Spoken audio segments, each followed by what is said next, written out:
Psychiatry at the University of New Mexico School of Medicine. He is also president and co-founder of the Cottonwood Research Foundation, which is dedicated to consciousness research.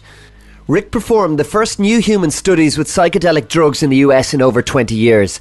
His research involved the powerful naturally occurring compound DMT, or dimethyltryptamine. Led to this substance through his earlier study of the pineal gland as a potential biological locus for spiritual experiences, he administered several hundred doses of DMT to approximately 60 volunteers between 1990 and 1995.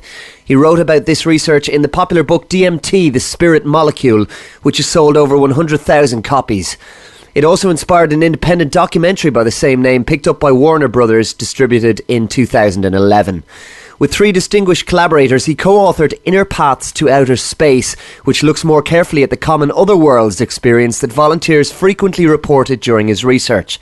Since 1996, Rick has also been exploring models for the DMT effect, focusing primarily on the Old Testament concept of prophecy. Rick, you're very welcome to Alchemy Radio. How are you? Good. Thanks very much for having me on today, John. Well, it's an absolute pleasure. I'm very excited to have you on because I've read many of your works and have particular interest in the topics that we're going to cover over the next hour or so. But before we delve in depth into it, give us a little bit about your background and how I suppose you became interested in the field that you eventually chose. Well, I was born and raised in Southern California. I was born in the 1950s. In school, and also outside of school, I was quite interested in chemistry, and in particular, I was interested in fireworks.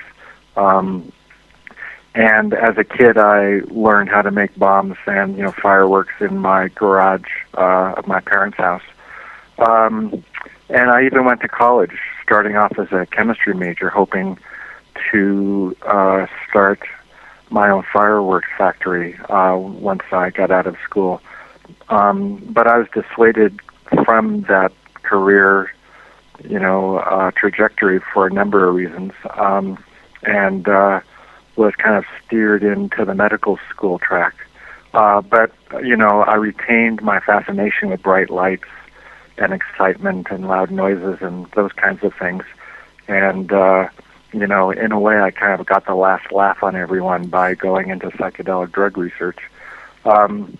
Specifically though, in terms of doing psychedelic drug research, I was going to school in California in the late 1960s and early 1970s, and this was a time of the introduction of two new technologies that claimed to reliably alter consciousness in a way that really hadn't been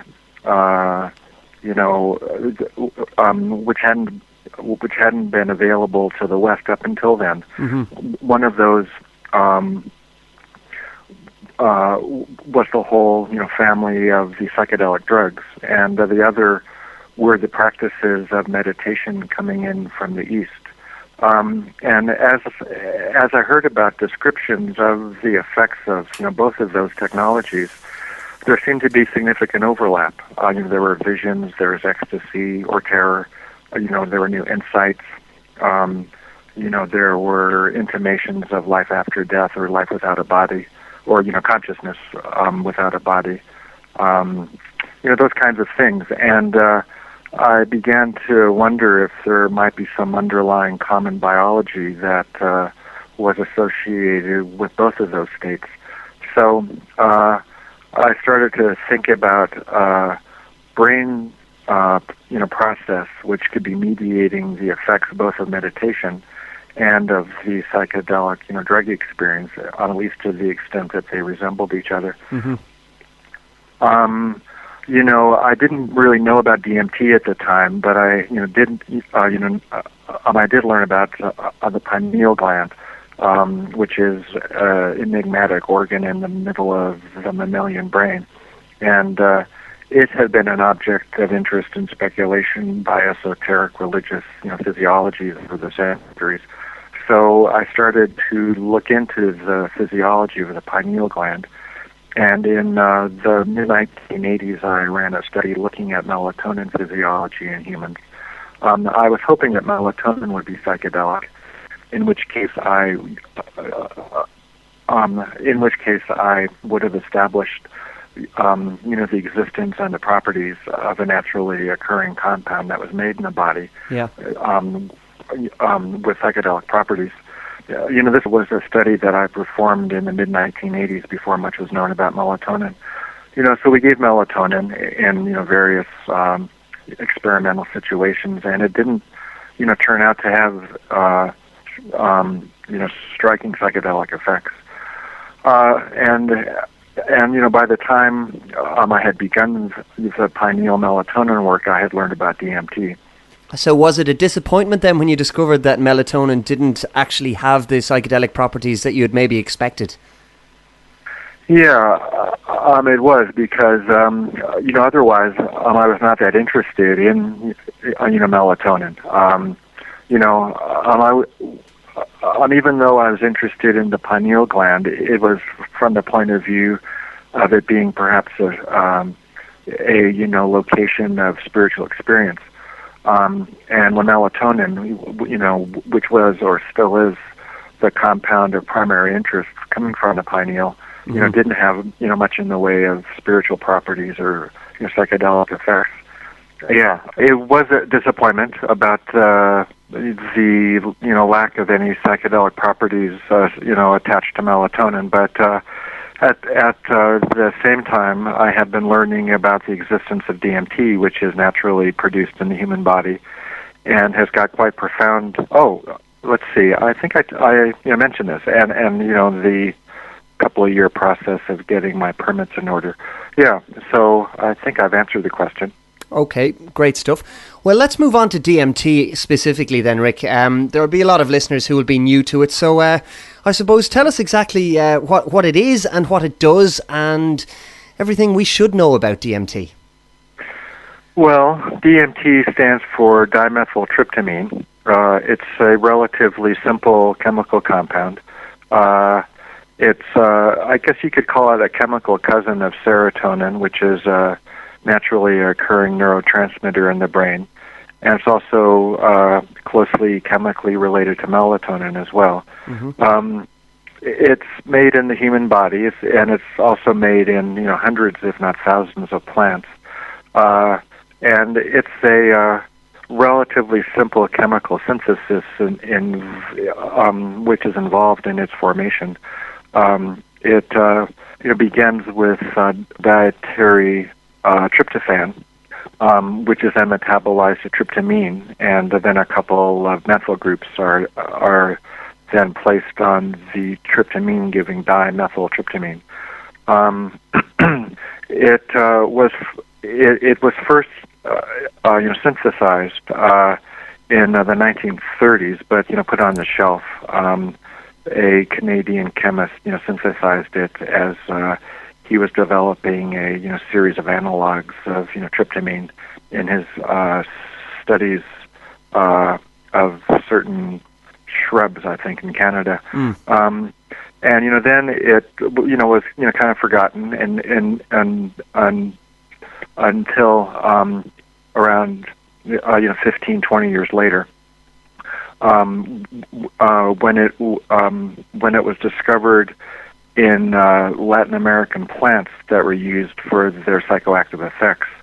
And it was still kind of a curiosity. Nobody really paid attention to it all that much until Stephen Zara in Budapest, as a result of not being able, to obtain LSD for his research in the 1950s because of the existence of the Iron Curtain. He went back to his laboratory and synthesized DMT, and in a series of self-experiments decided or determined it was psychoactive, and then he began to study it in Europe, and it was still kind of pharmacological curiosity, and until it was discovered that rodents, made, DMT.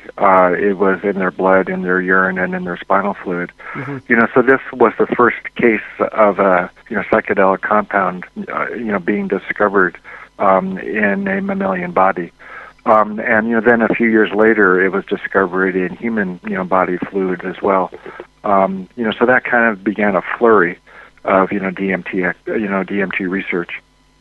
A lot of people will be familiar with psychedelics, such as, I suppose, the more obvious ones like LSD or mushrooms or that kind of thing. But DMT is slightly different, because we'll move on to the research and the experiments that you've done. But there are a lot of links with, I suppose, the dream state, and that maybe the REM stage of sleep has some kind of role to play, or DMT has a role to play in that stage of sleep. So it's slightly different from maybe LSD or some of the other psychedelics in that sense. Am I correct? Well, we still don't really know the dynamics of endogenous DMT. If it goes up when you dream, or if it goes up or down when you die, or as you're approaching death, or if it increases during states of meditation. The only good data that we've got so far is relatively old. Comes from the UK from the 70s. And it was a study describing that levels of urinary DMT seem to increase in psychotic individuals when their psychotic symptoms increase. So that's pathetically enough is the only data that we can really kind of hang our hats on in terms of when DMT goes up or down in human beings. There's some animal data which indicates that it increases during stress, and it also exists at birth. But the human data still are quite, they're quite meager, and that's as a result of the very low concentrations of DMT that occur in the blood and urine and spinal fluid. The concentrations are in the range of 1/1000th of a gram per milliliter, and the kind of technology required in order to measure concentrations that low are they're quite demanding, quite expensive. But despite that, a colleague of mine at Louisiana State University has developed a new state-of-the-art, super, methodology, which is able, to measure concentrations, which occur at those low levels. One thing that's turning out to be the case is that the concentrations of the metabolite of DMT are more plentiful than DMT itself in certain circumstances.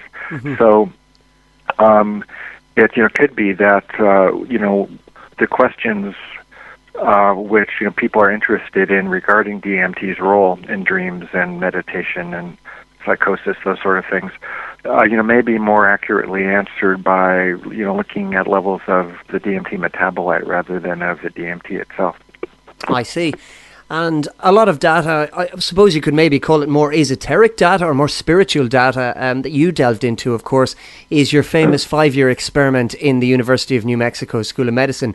What can you tell us about that? Or tell us about that, I suppose, in some detail, because it's absolutely fascinating, Rick.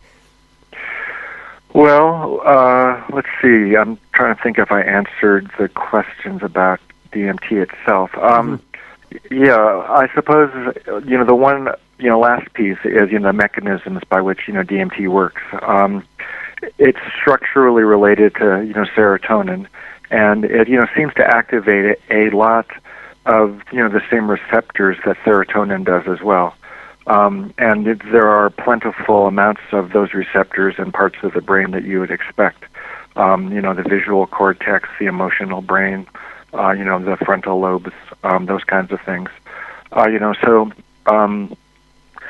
Well, and as well, the last few years, there's been some increasing interest in the effect of DMT on what's called the sigma receptor, which, seems to be involved in, pain perception, also, consciousness regulation as well. But that's, kind of new data just the last year or two.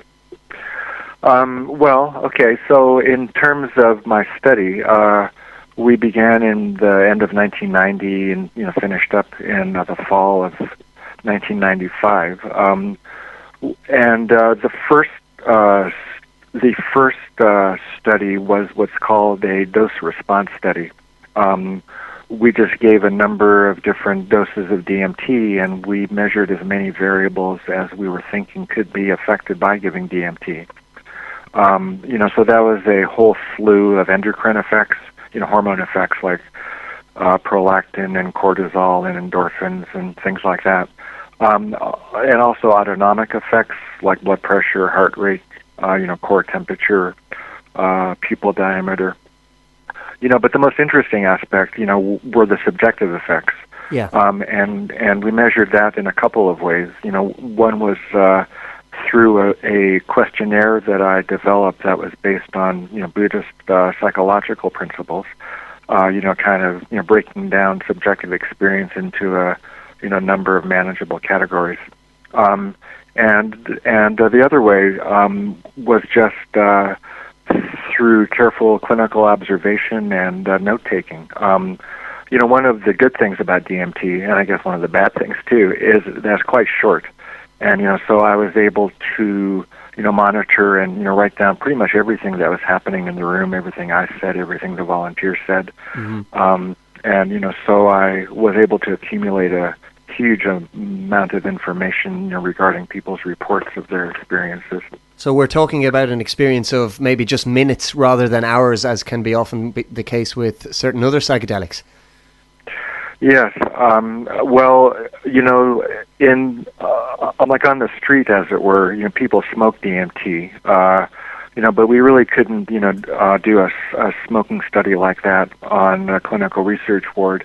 Because of, the unknown toxicity of smoked DMT. Mm-hmm. And also people cough, and, they may not get all of it in their lungs.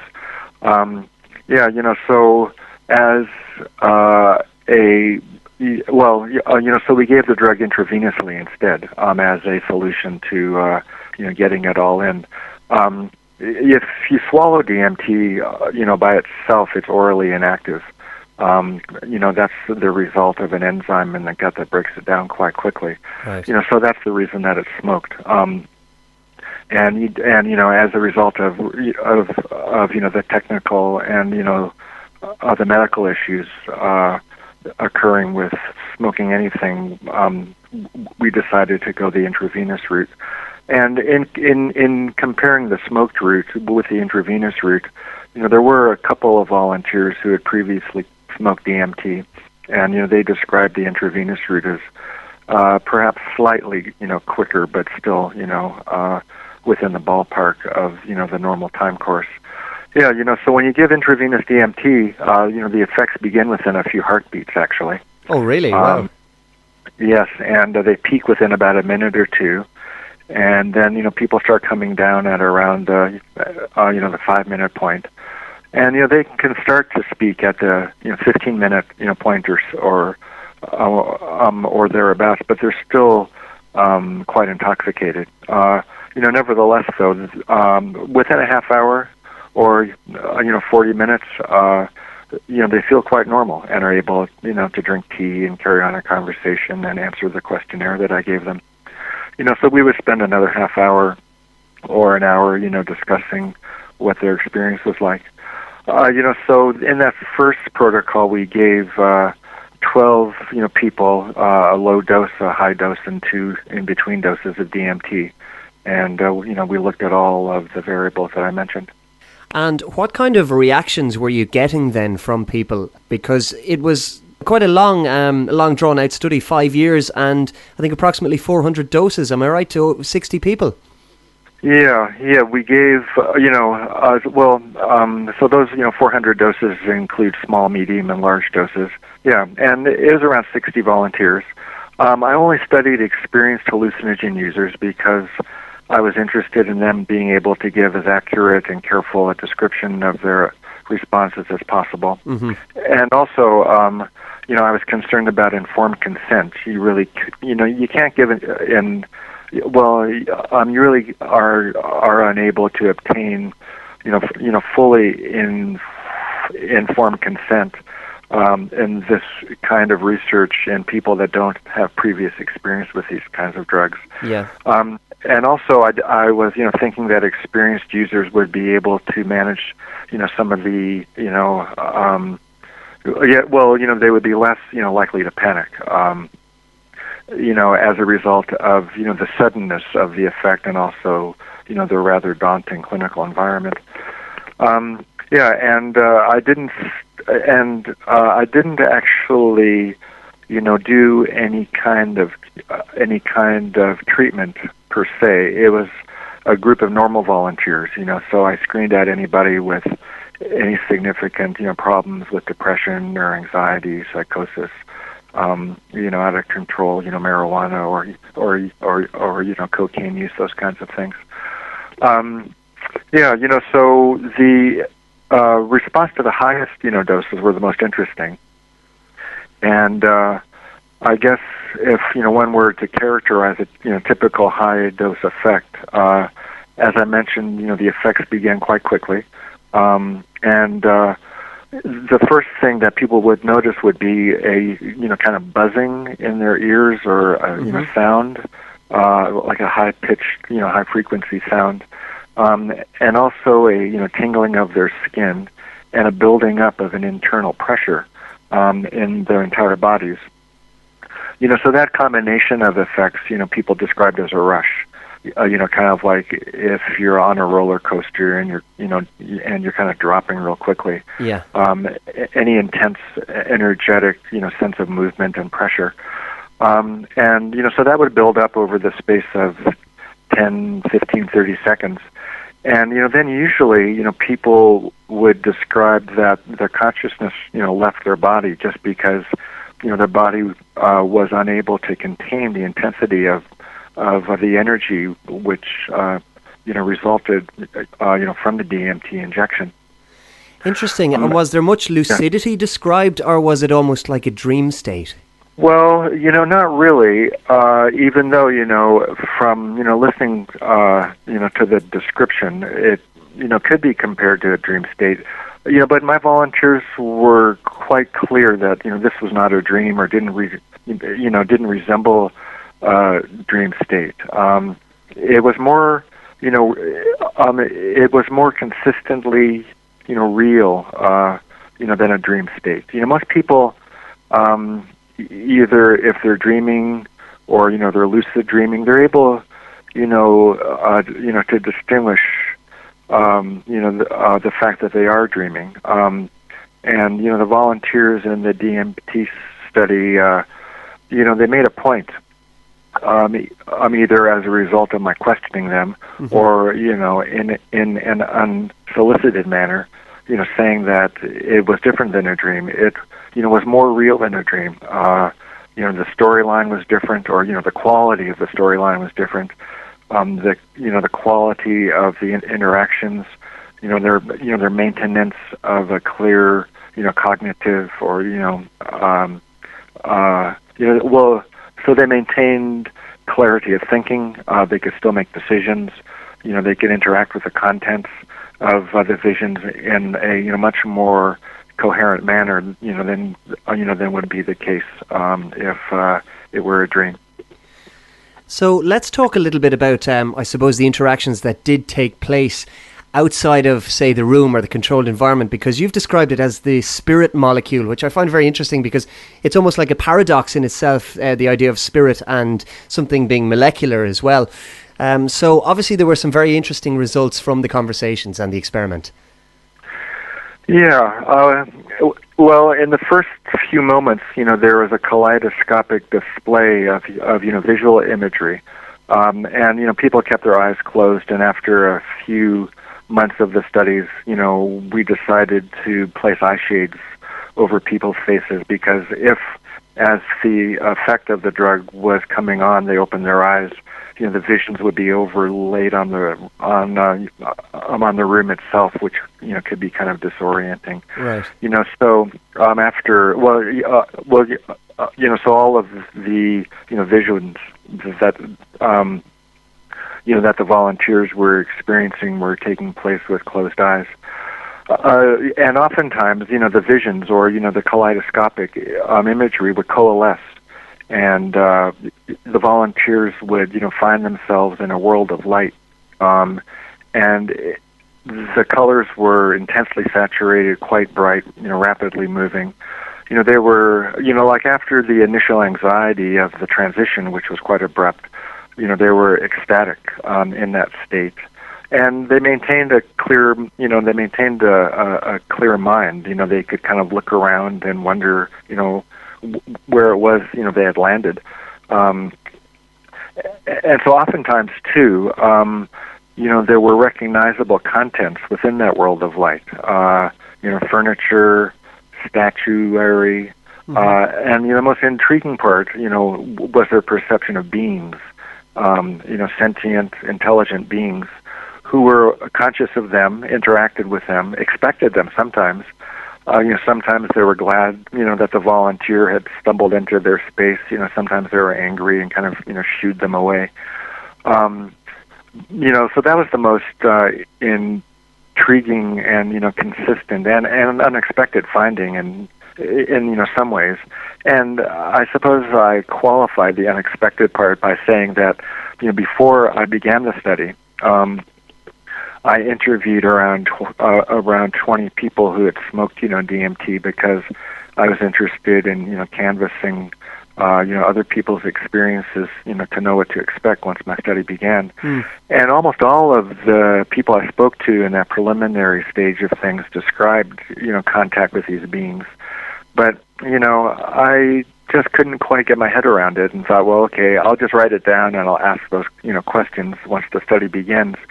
And even when, the volunteers in my study were describing these kinds of effects, and I wrote them down, dutifully, I still kind of, forgot about them until I was writing the book and reviewing my notes as carefully as I did. So it was a very common phenomena. Over half of the volunteers probably encountered these kinds of things. So it was both unexpected and expected at the same time. It was unexpected because it kind of went against my paradigm, but, it wasn't unexpected because I ought to have expected it based on, everything I had heard. Yeah, and I've heard, I suppose, anecdotally of people speak about gaining knowledge while in the altered state with regard specifically to interactions with these beings. And what did your findings come up with in terms of that? Because any kind of cognizant interaction like that would presumably last through once the effects had worn off. Yeah. Well, that's an interesting, question. Is and it,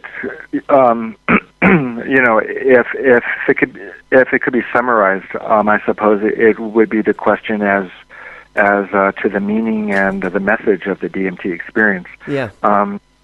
Yeah, and to the extent that the beings transmitted that information, it was not all that well developed or that well articulated. I think for the volunteers, to just become aware of the possibility of encountering these kinds of beings was quite a bit of information to absorb in the first place. Mm-hmm. A few volunteers, they received some, psychological understanding, some of their problems or some of their habitual interactions, and, patterns and those kinds of things. A few of the volunteers, got some insight or some intimations of the beings being interested in our welfare, interested in our emotional lives, because they seem to be incarnate or discarnate. They didn't have bodies, right? And because emotions tend to reside in the body, they were quite interested in the whole phenomena of emotions. They were kind of looking over us. Or looking out for us. A few of the volunteers described, a sense of being examined or studied, but nothing like you would expect if those kinds of experiences were, simply a reflection of the clinical research environment. A couple of the volunteers experienced, what they, believe occur at the time of death or after death. There weren't a lot of moral or ethical teachings. Some of the volunteers came back, wanting, to be more peaceful or to teach peace. Those were not all that, common. I think, a profound sense of astonishment, but also a, profound, conviction, that there are ongoing parallel, levels of another, reality going on around us all of the time. Man is an inhabited, alternative level of reality. And that's a really interesting point, because so many people who have been on this show, and I suppose who have written books, thousands and thousands of books, and increasingly so, have spoken about, the ideas of maybe parallel universes or interdimensions, and I suppose on a quantum level. And it's a world that's really only opening up to us now, because so many of us have been bogged down in a supposed five-sense reality for a long time. And you mentioned life and death and near-death experience, and that's something that I find fascinating, because could DMT possibly be an explanation for example, people who have NDEs? They come back and they explain the experience, and so many of them seem to be so similar. Could DMT be linked to that, or could it maybe be a passageway substance? Because you also mentioned birth earlier on as we were speaking. Maybe, I don't know, a DMT is a transitional portal to and from the existence that we have here on Earth at the moment, our current lives. Well, there have to be some kind of biological things happening during the near-death state. And, to the extent that the DMT experience, resembles, those which occur, as people are approaching death, it makes, sense to propose that there are, similar underlying biological mechanisms. And, there are, simple studies one could do. You could give DMT to, somebody that's had an NDE and, compare the two effects. Or you could, look at levels of DMT as people are dying. Although we're not quite, there, with the technology, but still, within a year or two, we ought to be able to have established, normal values of DMT. Mm-hmm. And you could then compare them to, concentrations which occur in a dying person. Or you can do those kinds of studies in animals. They're kind of barbaric, but still, you can euthanize animals and, look at their DMT, concentrations. And, it's interesting. DMT is a drug. You can study it, you can give it. But at the same time, it's, kind of a bit hot to handle, because it's a reliable, pharmacological method of, putting to the test quite a few theories out there, which still have not, the methodology to, to be adequately tested. At the same time, though, there is this compound that you could give to people and reliably induce these outrageous experiences, which could be used to study religious experience, NDEs, the near-death state, mm-hmm. Psychosis, those kinds of things. But I think, one of the things which make, scientists and others reluctant is, because it would be, so, paradigm shattering that it just is, it's almost like Pandora's box. To that effect, last year there was so there is a research, group at the University of Wisconsin, that's, been looking at the regulation of either the DMT, enzyme, the one that, that completes, the synthesis of DMT, mm-hmm. and also the gene that regulates that enzyme. And, there are high concentrations of the gene, so there are, high concentrations of the enzyme and, high levels of activity of the gene in the retina. And when you start to, think about is there DMT in the retina? In which case, that would be, kind of putting up for debate or, for careful examination, the basis of our, visual perception of, the so-called outside world. Yeah. And I think it would just be a bit, too much. Like if, for example, it turned out that our experience of the visual world is, mediated by DMT. So would that mean, that our experience of, the visual world is constructed? In which case, by who? And, for what purpose? And, why is it constructed, but in this particular manner and, not in another? So it would open up this incredible can of worms. Yes, well, that's very interesting, Rick, because I think there is so much new research being done by a huge number of people around the world who would like to challenge that paradigm and who discuss, for example, spirituality with regard to science and maybe the idea of a created universe or a holographic universe or that kind of thing. And perhaps DMT opens the door a little bit to further discussion of just that kind of thing. Yeah, and earlier on you were wondering about the paradoxical notion behind the phrase spirit molecule. Yeah. I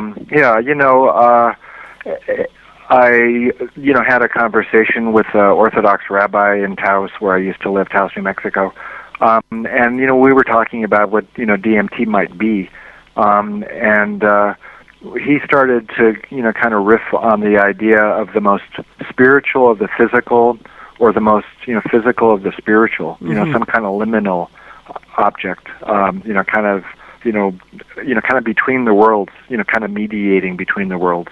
So DMT, could be one of those liminal compounds that kind of is providing a bridge between the spiritual and the physical.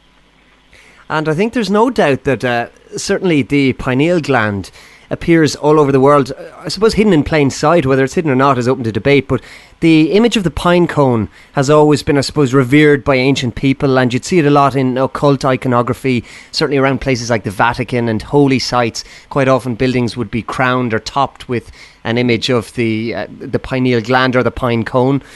So could it be that there is a hidden knowledge that certain people are privy to and have tried to either keep hidden, or it just hasn't permeated into the public consciousness or the mainstream consciousness? Yeah, well, I'm just not sure, actually. In order to establish, that the pineal gland is a spiritual organ, you would need some evidence. So I suppose... Yeah, and I'm not certain what kind of evidence either the Vatican or the Masons or, some of these, these institutions have got. I suppose if you took out pineal glands and you smoked them, God forbid, and you experienced, some kind of altered state, I suppose, that would be evidence. In the meantime, though, some colleagues in the Midwest are actually, they're focusing, on, looking, for DMT in the rodent pineal. So I think within a few months, we're actually going to have some information, regarding if the pineal makes DMT or not. And even if the pineal gland, doesn't make DMT, there still is quite a bit, that's made on a routine basis by the lungs. The lungs are always making DMT. And also, actually, one more thing about the pineal is, that group in Wisconsin that's been, looking at the gene and the enzyme responsible for DMT synthesis, they've, determined, that the pineal gland is active, in, those regards. So I think it's, it is going to turn out that the pineal makes DMT. But still, there are, people without pineal glands, either from cancer or from strokes, those kinds of things.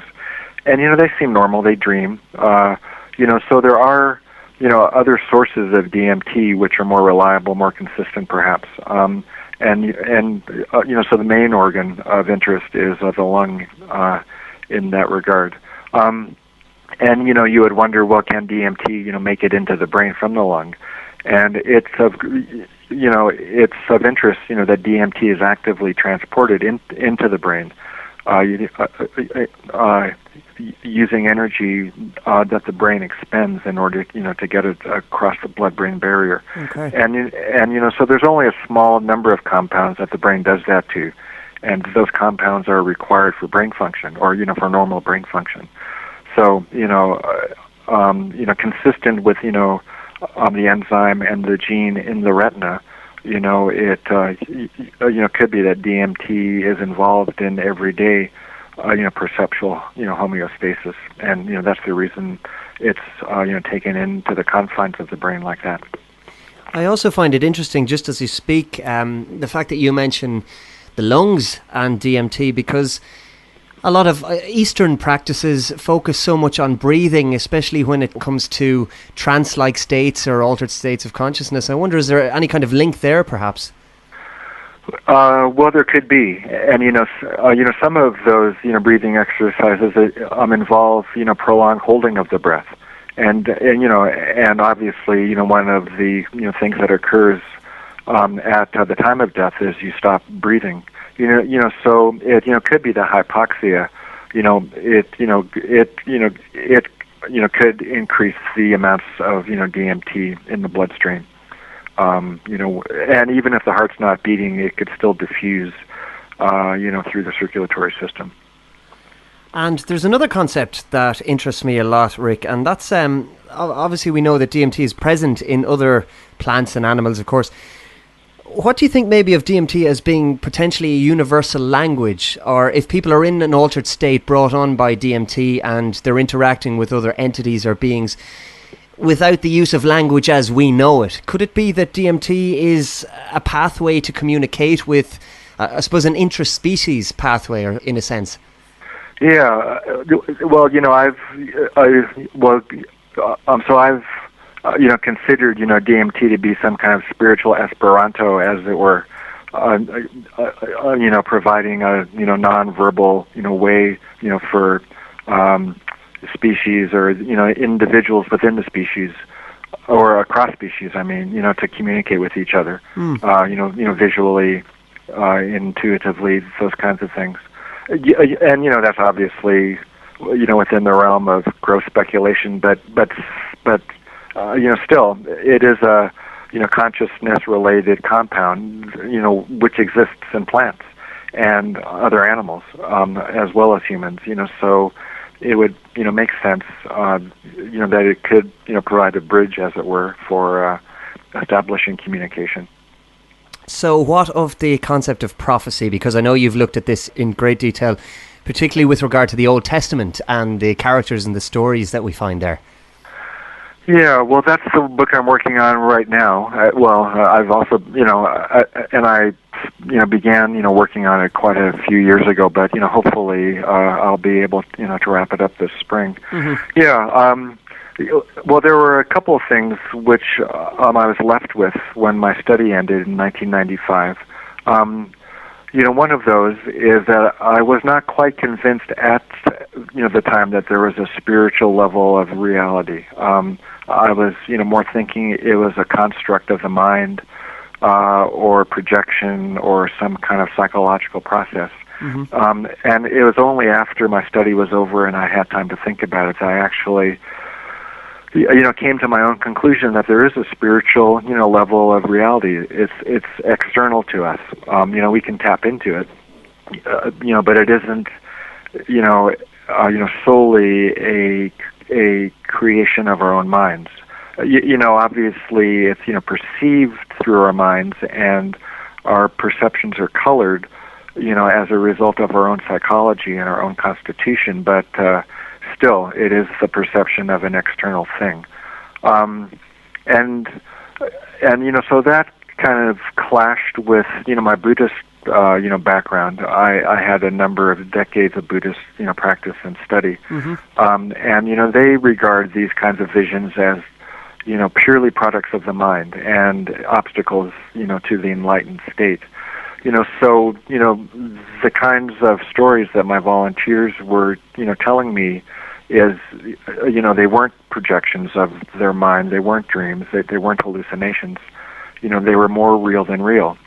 And at the same time, it was an interactional experience. They related to the contents of their visions, as opposed, to the unitive, ego-dissolving, concept-free, image-free, kinds of experiences that one might expect, from the version of Buddhist enlightenment within the Zen tradition, which is the one I was trained in.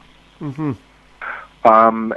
So I began, looking, for other traditions or other spiritual systems which could explain the external freestanding nature of the spiritual world, and at the same time qualified it within an interactive, kind of framework.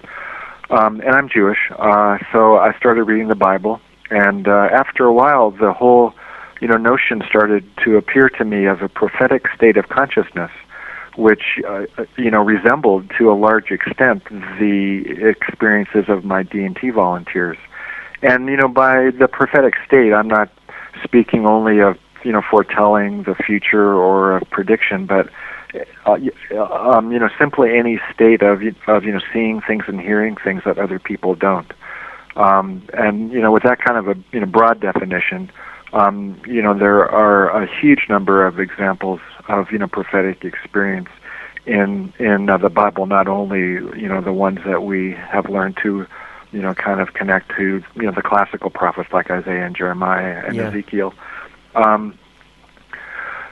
So I've been, so this current, book project, I've, been comparing descriptions of my DMT volunteers with descriptions of, personages in the Bible who have, seen things and heard things, that weren't there, or, that other people couldn't, or, that they, weren't able to perceive normally.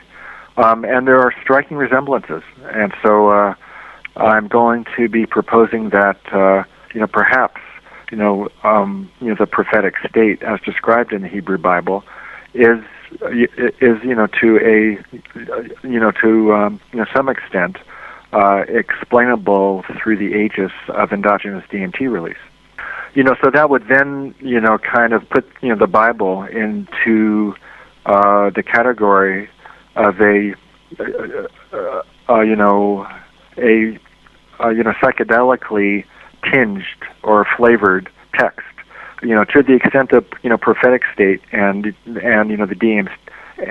DMT state resemble each other, and to the extent that the Bible is a prophetic text, then you could kind of make the conclusion that the Bible is a psychedelic text, to the extent that the two states resemble each other. And one of the advantages of that model is it is a lot more articulate and deep when it comes to the message of the spiritual experience, which is to the extent that it resembles the psychedelic one. One of the things which occurred in my study is that the volunteers just didn't have the vocabulary to ask questions in that state, okay, or to come back and describe the state, or to be able to know what they were looking for, or to recognize what it was that they saw. And the Bible is quite good in that respect. It's got a huge vocabulary.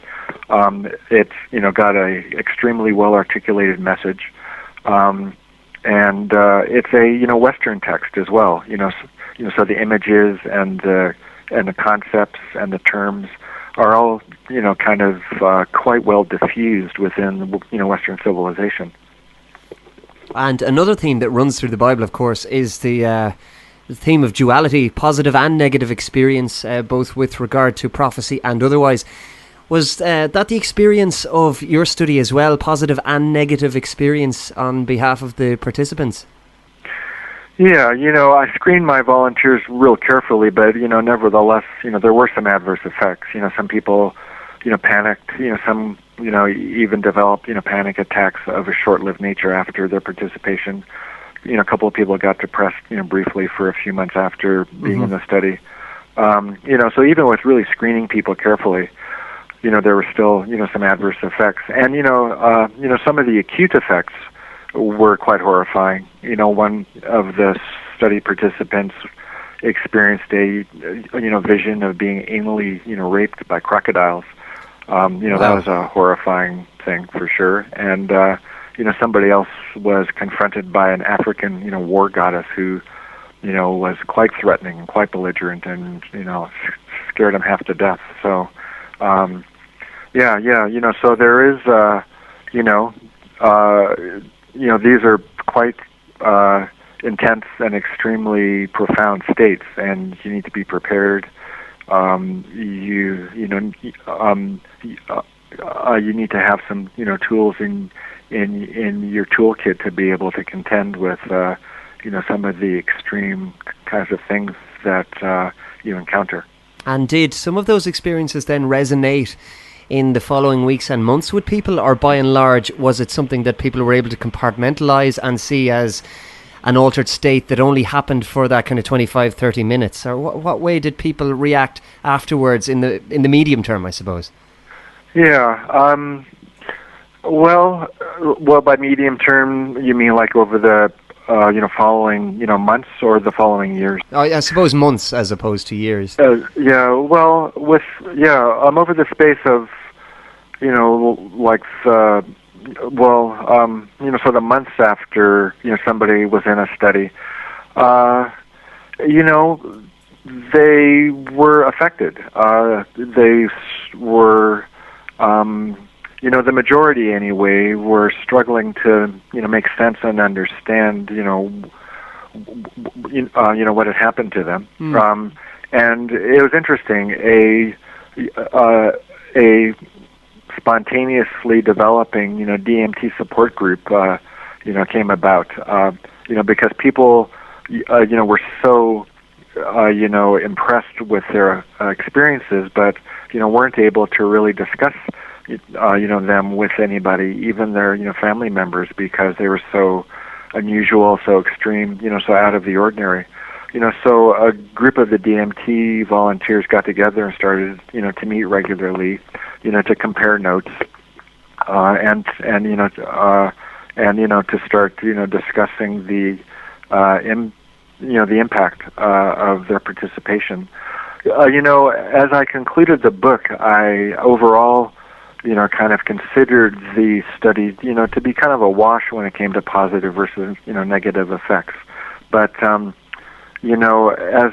I don't think I actually, gave the study enough time to sink in, or to integrate itself into the volunteers. If you watch the DMT movie, which came out last fall, it's astonishing, to consider, that the volunteers who are speaking in that film, they had their experiences 10, 12, 15 years before those interviews.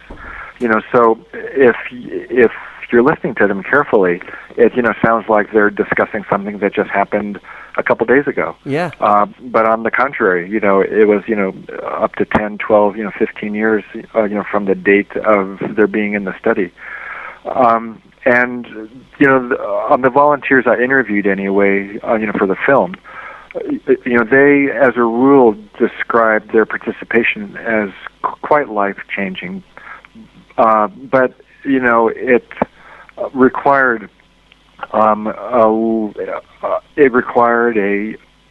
much longer time span of, to integrate, those effects, than just a few months or even just a few years. And did your own curiosity ever get the better of you, Rick, with regard to actually experimenting on yourself? No, I couldn't. Well, I was obviously curious, but yeah, I just couldn't, because FDA wouldn't allow that. Well, Tim Leary, kind of ruined that for everybody because of his, yeah. Self-experimentation. In the European, research, community, you have to go first. as the researcher. That's right. You Yeah. know, in order to establish safety and to be able to give informed consent to your volunteers, or to describe the effects, to help with the informed consent process. Yeah, in American studies, though, you just can't, take your own drugs at this point. I see. And before we wrap things up for today, your Old Testament concept of prophecy is like an alternative model to some of the more established or more familiar ones. One of them being of particular interest to me is Latin American shamanism. You've already spoken about Buddhism and some of the Eastern religious systems. Would the DMT experience be linked possibly, in your opinion, Rick, to maybe the use of ayahuasca or some of the substances that the South American Indians have used from when records began that we know of? Right. Yeah. Well, so it is the case, that ayahuasca, which contains orally active DMT, because there's a plant combined with the DMT one, which inhibits, the enzyme that breaks down the DMT orally. Okay. Ayahuasca has been used, for 2,000 years. It, seems to be the case. But it is in a way, comparable, to Buddhism. It isn't a, Western, civilization, kind of tradition. The vocabulary is not there. We aren't jungle dwellers. At least most of us aren't. So there's a, cultural, dissonance, between the shamanic culture or the East Asian culture of Buddhism, with respect to fully being able to be embraced by the Western post industrial mind. Yeah. So that's one of the beauties of the Bible as a psychedelic text. One of the things too about shamanism, at least the brand coming in from Latin America, is it isn't oriented towards God, and I think for lots of people that's a stumbling block. It is oriented towards this, the spiritual world. They do, promote or speak about an externally freestanding spiritual universe, and it's inhabited, can be used and interacted with, but there isn't, much of an emphasis on God at all. And also, the shamanism that I've encountered over the years, it's a bit of a, free-for-all, every man for himself. There's, lots of, self-promotion. And, obviously, that occurs, within the major, Western religions. But there seems to be a complete, lack of, peer review, within the shamanic culture. And, there's quite a bit of, spiritual warfare, black magic, those kinds of things that go on, in, kind of an uncontrolled, manner. That's not to say, that it can't improve, as it were, or, that the West is innocent of the same, crimes. But, still, I think, there needs to be, some kind of ethical and moral overlay on, shamanism. And also the incorporation of a vocabulary, that Western religious people can relate to better than, they've been doing so far. And I suppose the notion of prophecy then does deal directly with the ethical and moral concerns, which is a big positive, I suppose. Yeah, the main, there's a number of specific messages, within the prophetic one. And so one of them is the importance of ethical and, moral, cause and effect, as it were. Well, the golden rule, for example, some, philosophers, don't think, that one, could, come up with a golden rule without, without the experience of, revelation. Yeah. If the prophetic state is a, psychedelic state, and if, revelation is, kind of the paradigmatic, prophetic experience, it could be, that the psychedelics could help us begin to, to understand and to probe, the biological, bases of ethics and of morals. Well, it's utterly fascinating. For those, and I'm sure there will be many who would like to check out more, tell us about the books, the website, how people can get their hands on more of your information, Rick. Well, let's see. So my website is rickstrassman.com, RickStrassman. And there's information about, the book, the DMT book, and the follow-up, book of that, which, discusses at greater length, the entity contact experience.